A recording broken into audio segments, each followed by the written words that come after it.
চাইলাও, আমি তো তোমারে কেমনে নতুন জামা দিব।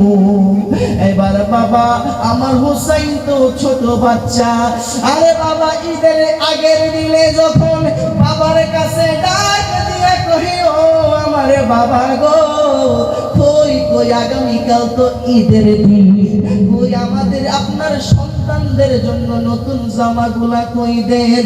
যদি ওই বাবাটা গরিব হয় তখন দেখবেন বাবার কলজেটা বাগ বাগ হইয়া যায়, কথা কোন ঠিক কিনা? এবার যখন আমার হোসেন যখন মায়ের কাছে নতুন জামা চাইছে রে বাবা, আমার মা ফাতেমা তো চিন্তিত হইয়া পড়লেন। আমি যদি এখন আমার হোসাইন রে বলিও, আমার হোসাইন তোমারে আমি নতুন জামা দিতে পারবো না, আমার হোসাইন তো কষ্ট পাইব। আরে বাবা, আমার মা ফাতেমা আমার হোসাইন রে কত ভালোবাসে জানেননি? আমার মা ফাতেমার মনের মধ্যে শুধু একটাই চিন্তা, আমি যদি আমার সন্তান হোসাইনকে যদি বলি, হোসাইন তোমাদের কি আমি নতুন জামা দিতে পারবো না, তাহলে তো হোসাইন রাতের বেলায় ঘুমাবে না, হোসাইন তো রাতের পর রাত কষ্টে কষ্টে কাটাইবো। আরে বাবা, আমার দয়াল নবী তো হাদিসে মুবারকের মধ্যে বলেন, মান আহাব্বাল হাসানা ওয়াল হুসাইনা ফাকাদ আহাব্বানি, যেই ব্যক্তি আমার হাসানকে আমার হোসেনকে জানের চাইতে ভালোবাসবে গো, সে যেন স্বয়ং আমি রাসূলুল্লাহর ভালোবাসবো। আল্লাহু আকবার। ওয়ামান আবগাদাহুমা ফাকাদ আবগাদানি, যেই ব্যক্তি আমার হাসান হোসেনকে দুঃখ দিল, যেই ব্যক্তি আমার হাসান হোসেনকে কষ্ট দিল, সে যেন আমি রাসূলুল্লাহরে কষ্ট দিল।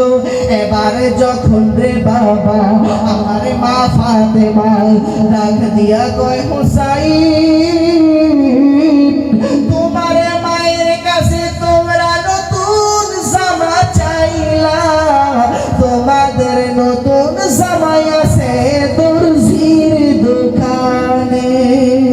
সুবহানাল্লাহ।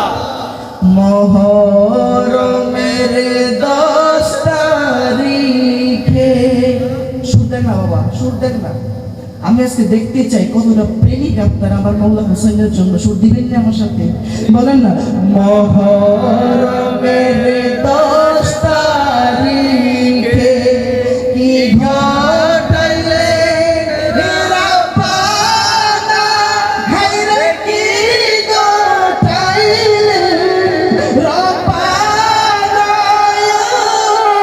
কলিজা পুরে ফাটে হাজায় গো, বলিতে তার ঘটনা।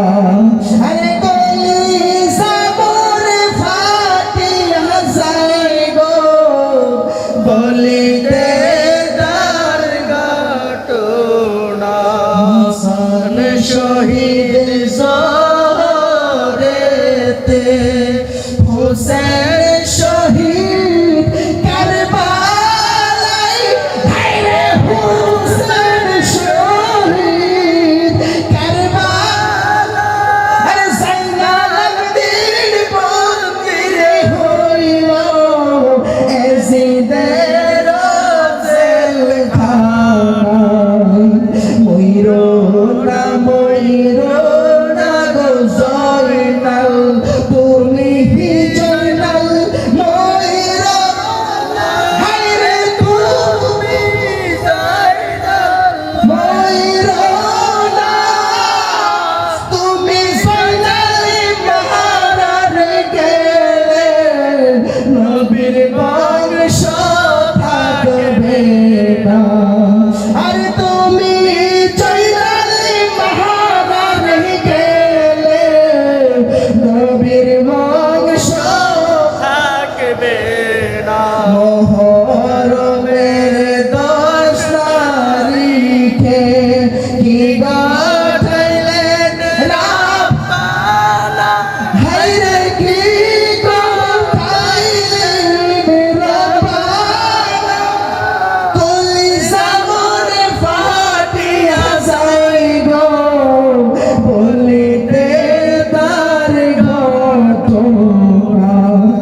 কিন্তু